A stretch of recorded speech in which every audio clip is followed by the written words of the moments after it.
अस्सलाम वालेकुम dear students, मेरा नाम है तैमूर परवेज और आज हम ऑटोकैड 2015 इलेक्ट्रिकल में लेसन नंबर 96 के ऊपर डिस्कस करते हैं।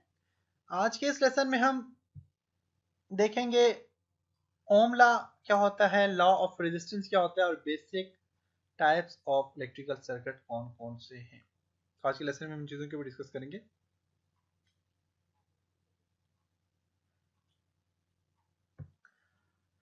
ओके, तो उसके लिए मैं अपनी स्लाइड्स में जाता हूँ। ओके, तो आज के लेसन में हमने डिस्कस करना है ओम लॉ। तो ओम लॉ क्या होता है? ओम लॉ होता है, इससे पहले हमने करंट, वोल्टेज और रेजिस्टेंस के ऊपर डिस्कस किया था। आज हम ओम लॉ के ऊपर देखते हैं। ओम लॉ भी आपके जो होता है रिलेशनशिप होती है वोल्टेज, करंट और रेजिस्टेंस के बीच में, कि ये तीनों आपस में कैसे काम करता है। कहते हैं Ohm law deal with the relationship between voltage, current and resistance in an ideal conductor. तो ओम लॉ जो होता है ये वोल्टेज, करंट और रेजिस्टेंस के बीच में रिलेशनशिप जो होता है उसको हम ओम लॉ कहते हैं और ओम लॉ से आप इसको सॉल्व कर सकते हैं। इट इज स्टेटेड दैट, कहते हैं in any electric circuit the current is directly proportional to applied voltage and inversely proportional to the total circuit resistance. कहते हैं कि किसी भी इलेक्ट्रिक सर्किट में जो करंट होता है वो अप्लाइड वोल्टेज के डायरेक्टली प्रोपोर्शनल होता है। डायरेक्टली प्रोपोर्शनल का मतलब यह है कि जितना करंट बढ़ाओगे उतने वोल्टेज बढ़ेंगे, जितने वोल्टेज आप कम करोगे उतना ही करंट कम होगा। ये दोनों आपस में डायरेक्टली प्रोपोर्शनल मीन एक चीज को बढ़ाओगे दूसरी चीज ऑटोमेटिकली बढ़ेगी, एक चीज को कम करोगे दूसरी चीज ऑटोमेटिकली कम होगी। डायरेक्टली प्रोपोर्शनल है। जबकि इनवर्सली प्रोपोर्शनल है टोटल सर्किट रेजिस्टेंस के, और इनवर्सली प्रोपोर्शनल है टोटल रेजिस्टेंस के। सर्किट में जितनी भी रेजिस्टेंस के इनवर्सली प्रोपोर्शनल है। अब डायरेक्टली प्रोपोर्शनल या इनवर्सली प्रोपोर्शनल उर्दू में क्या है कहा जाता है ये मेरे जहन में नहीं है अभी। लेकिन इनवर्सली प्रोपोर्शनल वो चीज होती है जब आप एक चीज को बढ़ाओ दूसरी चीज ऑटोमेटिकली कम हो जाए, जब दूसरी चीज को बढ़ाओ पहले वाली चीज ऑटोमेटिकली कम हो जाए।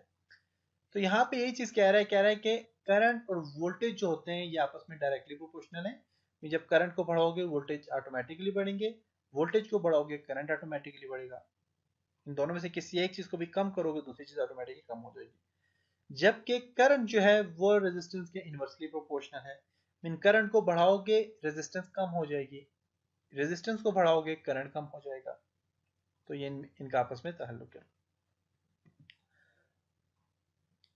कहते हैं if we write the above statement in mathematically then, अगर हम इस ऊपर वाली स्टेटमेंट को मैथमेटिकली लिखें तो आपके पास आएगा current is equal to potential difference divided by resistance. अब इसका मतलब क्या है देखिए, current is directly proportional to potential difference mean voltage and inversely proportional to resistance. R I is equal to V divided by R, where I is the current, V voltage and R is the resistance. और V is equal to IR, अगर आप इसी को उल्टा दो, यहाँ पे ये आपस में डिवाइड हो रहे हैं, अगर इनको मल्टीप्लाई करो तो आपके पास ये वाली इक्वेशन बन जाएगी। अगर इसको उलट कर लो तो आपके पास ये वाली इक्वेशन बन जाएगी। इसका मतलब यह है कि अगर आपने सॉल्व करना है, कोई भी आपको न्यूमेरिकल दिया गया, कोई भी न्यूमेरिकल दिया गया उसमें आपको बताया है उसने कि आपने अगर करंट फाइंड करनी है, आपको टोटल वोल्टेज और रेजिस्टेंस दोनों दिए हुए करंट फाइंड करने, तो ये वाला फार्मूला होगा। अगर आपको वोल्टेज फाइंड करने, करंट और रेजिस्टेंस दोनों दिए हुए तो ये वाला फार्मूला होगा। और अगर आपको रेजिस्टेंस मालूम करनी है तो आपके पास ये वाला फार्मूला, आप ये वाला फार्मूला यूज कर सकते हो। तो ये ओम लॉ की रिलेशनशिप है। नेक्स्ट है लॉ ऑफ रेजिस्टेंस। तो रेजिस्टेंस जो होती है, रेजिस्टेंस मजामत होती है किसी भी सर्किट के बीच में, किसी भी जो आपके कोई भी अगर कंपोनेंट है उसके बीच में जब करंट के बहाव की मुखालफत की जाती है तो उसको रेजिस्टेंस कहा जाता है। तो रेजिस्टेंस जो होती है वो किस वजह से होती है, ये रेजिस्टेंस का लॉ है, लॉ ऑफ रेजिस्टेंस। तो कहते हैं रेजिस्टेंस जो होती है it is directly proportional to length of conductor. Resistance जो होती है ये हमेशा डायरेक्टली प्रोपोर्शनल होती है लेंथ ऑफ कंडक्टर के। इन कंडक्टर की लेंथ जितनी बड़ी होगी रेजिस्टेंस उतनी ज्यादा होगी। तो आप मिसाल ले लें पानी की या फिर किसी और चीज़ की ले लें या अपने घर की जो है, तो अक्सर लोग कहते हैं जी हमारी जो केबल है बहुत दूर से आ रही है। जो केबल आप मीन देखते हो घर में, टीवी देखते हो, जो केबल वायर जो होती है, तो वो अक्सर लोग कहते हैं कि बहुत दूर से आ रही है, इस वजह से हमारे सिग्नल, हमारा टीवी साफ नहीं आता। तो यही वजह होती है, जितने दूर, जितनी ज्यादा वायर का साइज होगा, जितनी लेंथ होगी, उतनी उसमें रेजिस्टेंस होगी, और जितना साइज कम होगा उतनी ही कम रेजिस्टेंस होगी, मज़ाहमत उतनी ही कम होगी। ओके, तो इसका फंक्शन ये है, आपको यहाँ पे समझा देता हूँ जी। तो यहाँ पे ये द रेजिस्टेंस आर, जो हम आप रेजिस्टेंस जो भी होती है उसका जो होता है depends on the following factor. ये नीचे वाले जो फैक्टर हैं जिसमें अभी एक में शो मैंने आपको बता भी चुका हूँ, तो इस पे ये काम करती है। तो अब बस यहाँ पे देखिए लेंथ ऑफ कंडक्टर है, कंडक्टर का साइज कम है, जितना कम होगा उतनी कम रेजिस्टेंस होगी। अगर इसका साइज बढ़ा दो तो उसमें बहुत उतनी ज्यादा रेजिस्टेंस होगी। इंटरनेट की डीएसएल की वायर अगर आप यूज कर रहे हो, आपके पास वायर बहुत ज्यादा बड़ी, मतलब आपका उसका कनेक्शन जो है मेन वो बहुत दूर है, और आपको बहुत बड़ी वायर आप यूज कर रहे हो, तो आपके उतने ही कम सिग्नल आएंगे क्योंकि बीच में रेजिस्टेंस आ जाती है। और जितनी छोटी वायर होगी इतना अच्छा आपका इंटरनेट काम करेगा। तो रेजिस्टेंस जो होती है हमेशा इस चीज के डायरेक्टली प्रोपोर्शनल होती है लेंथ ऑफ कंडक्टर की। सेकेंड वन है it's inversely proportional to the cross sectional area of conductor. Resistance inversely proportional होती है cross sectional area of the conductor के। मीन कंडक्टर का जो क्रॉस सेक्शनल एरिया है, आपको ये जो एरिया नजर आ रहा है इसको क्रॉस सेक्शनल एरिया कहते हैं, ये जितना बड़ा होगा रेजिस्टेंस उतनी कम होगी, इनवर्सली प्रोपोर्शनल है। देखिए रोड है आपका, जो नॉर्मल रोड यहाँ होता है, अगर रोड जितना छोटा होगा उतनी ज्यादा उसमें ट्रैफिक होगी। रोड जितना बड़ा हो जाएगा, जितना खुला हो जाएगा, जैसे मोटरवे होगी, मोटरवे में अब बहुत कम ट्रैफिक होती है, ट्रैफिक उतनी होती है, लेकिन क्या है कि आपके पास उस जगह बहुत ज्यादा है, बहुत वाइड एरिया है, तो इस वजह से वहां से जो गाड़ियां होती हैं वो जल्दी फ्लो गुजर जाती है। तो यही यहाँ पे है कि इसका जितना ज्यादा कंडक्टर का क्रॉस सेक्शनल एरिया जितना ज्यादा होगा उतनी कम रेजिस्टेंस होगी, और जितना कम होगा उतनी ज्यादा रेजिस्टेंस इसमें होगी। आप देखें यहाँ पे इसका एरिया कम है, तो यहाँ पे देखें बहुत कम यहाँ पे इलेक्ट्रॉन आपको नजर आ रहे हैं, जो भी चीजें यहाँ पे, और जितना ज्यादा होगा एरिया क्या उतनी ज्यादा है। तो मेन रेजिस्टेंस अब यहाँ पे जो जितना बड़ा है तो उसमें रेजिस्टेंस इतनी कम है, और जितना छोटा है इसमें रेजिस्टेंस इतनी ज्यादा है, cross sectional area. It's depend on the nature of material, कि मटेरियल की नौइयत पे भी डिपेंड्स करता है कि मटेरियल आपके पास कौन सा है। अगर खालिस मटेरियल है, अच्छा मटेरियल है, तो उसकी रेजिस्टेंस उतनी कम होगी। उसके अलावा रेजिस्टेंस के मटेरियल होते हैं, मैंने आपको बताया था पहले प्रीवियस लेसन में कौन कौन से मटेरियल होते हैं, आपके कंडक्टर के जो मटेरियल होते हैं। तो जितना अच्छा कंडक्टर आपका मटेरियल होगा, जितना अच्छा मटेरियल वाला कंडक्टर होगा, उतनी कम उसकी रेजिस्टेंस होगी। और जितना जो है तो कम या उसमें कोई मिलावट की भी होगी, तो उतनी उसकी जो रेजिस्टेंस है वो ज़्यादा होगी। तो ये मटेरियल के ऊपर भी डिपेंड करता है। उसके अलावा रेजिस्टेंस जो होती है it also depend on the temperature of conductor, conductor के टेम्परेचर के ऊपर भी डिपेंड करता है। कंडक्टर के टेम्परेचर पे कैसे डिपेंड करता है कि जितना ज़्यादा देखें आपके कंडक्टर में टेम्परेचर बढ़ता जाएगा उतनी रेजिस्टेंस बढ़ती जाएगी। देख सकते हैं कंडक्टर का टेम्परेचर बढ़ रहा है, रेजिस्टेंस बढ़ रही है। तो जितना टेम्परेचर बढ़ेगा उतनी रेजिस्टेंस बढ़ती जाएगी। टाइप्स ऑफ इलेक्ट्रिक सर्किट है, तो there are three basic types of circuit. Circuit के बेसिक तीन टाइप्स हैं, सीरीज सर्किट है, पैरेलल सर्किट है, and series parallel combination circuit है। मीन दोनों का कॉम्बिनेशन है।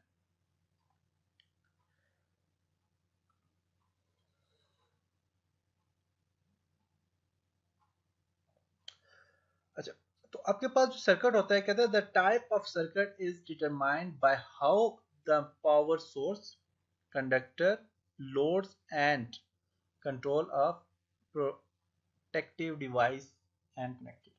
तो आपके ये जो होता है आपके पास सर्किट जो होता है, ये इस चीज पे डिपेंड करता है कि आपके पास कंडक्टर में लोड कितना लगा हुआ है, प्रोटेक्टेड डिवाइसेस कितनी उसके साथ कनेक्ट है। तो इन सब लिहाज से आपका कंडक्टर जो होता है उसकी टाइप्स आ जाती है, सीरीज, पैरेलल एंड सीरीज और पैरेलल का कॉम्बिनेशन आ जाता है। तो सीरीज कंडक्टर जो होता है वो कौन सा होता है, सॉरी सीरीज सर्किट जो होता है वो कौन सा होता है? तो सीरीज सर्किट होता है पास, a series circuit is the simplest circuit. The conductor control and protection device, load protection device mean load हो गया, power sources हो गए, are connected with only one path of circuit.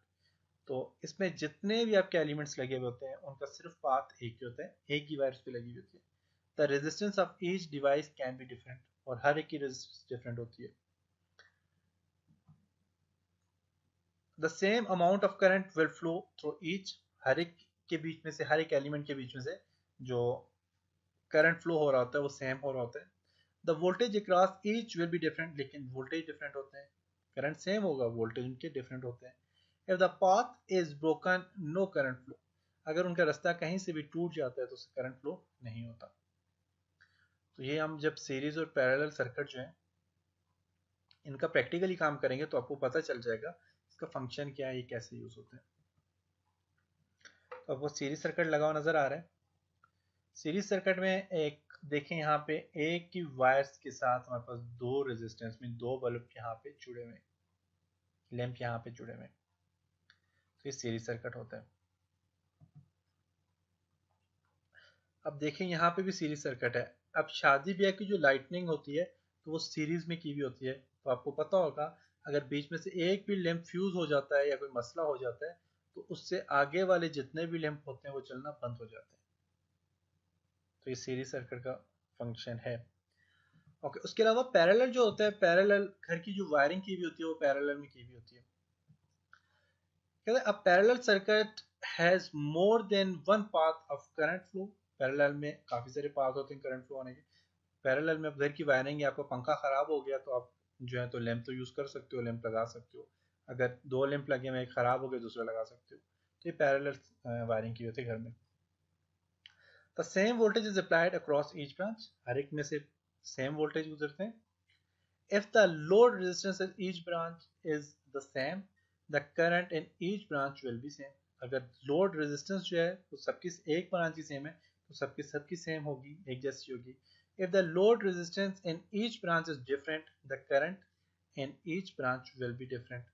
तो डेफिनेटली अगर आपके पास लोड ब्रांच दूसरे की different है तो सबकी डिफरेंट होगी। If one branch is broken, अगर इसकी एक ब्रांच टूट जाए तो करंट की क्योंकि रास्ते बहुत ज्यादा होते हैं तो वो क्या करेगी, दूसरे रास्ते से आपके पास फ्लो होगी। Current will continue flowing to the other branch, current दूसरी ब्रांच में मौजूद रहेगा। अब यहाँ पे देखें तो बस दो अलग अलग से रास्ते पाथ है। ये वाला अगर टूट जाता है, ये वाला यहाँ से ये टूट जाता है तो ये देखें ये यहाँ से इसको तो करंट मिलेगा, अगर ये यहाँ से टूट जाता है तो इसको करंट मिलेगा। तो इसके दो रास्ते हैं तो ये किसी न किसी तरीके से मिलेंगे आपस में। तो ये होता है पैरेलल सर्किट। देखिए यहाँ पे तीन रास्ते हैं डिफरेंट। अब हर एक से देखें, यहाँ से भी करंट फ्लो हो रहा है, यहाँ से भी हो रहा है, यहाँ से भी हो रहा है। ये बेशक टूट जाए, यहाँ से तो करंट फ्लो होगा, देख सकते हैं। तो इसमें डिफरेंट पाथ होते हैं। सीरीज पैरेलल जो सर्किट होते हैं इनमें सीरीज भी कनेक्शन क्या होता है और पैरेलल भी क्या होता है। A series parallel circuit has same components in series and other in parallel. इसमें पैरेलल सीरीज दोनों में कंपोनेंट्स लगे होते हैं। कंपोनेंट्स क्या होता है, आपकी डिवाइस, आपके रजिस्टर हो गया है, आपके लैंप हो गया है, उसके अलावा और भी जो चीज़ें जितनी भी आपके इलेक्ट्रिकल से रिलेटेड चीज़ें वो सारी लगी होती है उसको आप रेजिस्टेंस कहते हैं। कैपेसिटर हो गया, इंडक्टर हो गया, रजिस्टर हो गया, तो सारी चीज़ें जो लगी होती हैं इनको कंपोनेंट्स कहा जाता है। The power source and control or protection device are usually in series. The loads are usually in parallel. कह रहा है पावर सोर्स जो होते हैं इसके प्रोटेक्शन डिवाइस, प्रोटेक्टिंग डिवाइस के या प्रोटेक्शन डिवाइस के, ये नॉर्मल सीरीज में भी होते हैं और लोड जो होता है वो पैरेलल में होते हैं। The same current flow in the series portion, जो सीरीज पोर्शन में करंट सेम होगा, different current in parallel portion, और करंट जो है पैरेलल में डिफरेंट होगा। क्योंकि मैंने आपको बताया करंट जो है सीरीज में सेम रहता है जबकि पैरेलल में डिफरेंट रहता है, और जो वोल्टेज होते हैं वो सीरीज में डिफरेंट होते हैं जबकि पैरेलल में सेम होते हैं voltage. The same voltage apply to the parallel devices different voltage to series, तो सेम जो होंगे पैरेलल में होंगे, डिफरेंट सीरीज में वोल्टेज होंगे। If the series portion is broken, current stop flowing in the entire circuit. Series में अगर current broken हो जाती है कहीं से भी, तो दूसरे सर्किट जो एंटायर सीरीज सर्किट होगा उसमें करंट फ्लो होना रुक जाएगा। और अगर पैरेलल में होता है, parallel branch is broken, current continues flowing in the series portion and the remaining branch. और अगर पैरेलल में कहीं से भी करंट कहीं से भी कोई ब्रांच जो है तो वो टूट जाती है, तो उसमें क्या होगा, आपके सीरीज और पैरेलल दोनों की और ब्रांचें या और जो उसके टर्मिनल्स होते हैं वहाँ जहाँ से कनेक्ट किए हुए हैं, तो वो वाले एरिए कनेक्ट रहेंगे, उनमें से करंट फ्लो होगा। तो सीरीज और पैरेलल ये आपको सामने नजर आ रहा होगा, ये भी सीरीज पैरेलल है। अब देखें इसमें एक कितने रास्ते हैं, ये और ये आपस में सीरीज में, यहाँ से ये भी मीन सीरीज में, ये और ये आपस में पैरेलल में। इसका रास्ता चेंज है, इसका चेंज है, तो ये पैरेलल में। अगर यहाँ से देखा जाए तो ये दोनों सीरीज में, और अगर यहाँ से देखा जाए तो ये दोनों सीरीज में, लेकिन ये और ये आपस में पैरेलल में, तो ये सीरीज और पैरेलल कनेक्शन है। तो ये था जी आपका सीरीज पैरेलल कनेक्शन क्या होते हैं, और उसके अलावा लॉ ऑफ रेजिस्टेंस पे हमने काम किया, ओम लॉ क्या होता है। तो उम्मीद है कि आपको यहाँ तक समझ आया होगा। अब इंशाल्लाह नेक्स्ट लेसन में हम प्रैक्टिकली देखेंगे कि जो करंट, वोल्टेज और रेजिस्टेंस ये क्या होते हैं, फिर हम सीरीज पैरेलल और सीरीज पैरेलल कनेक्शन क्या होते हैं इनके ऊपर डिस्कस करेंगे। तब तक अपना ख्याल रखिएगा। खुदा हाफिज़।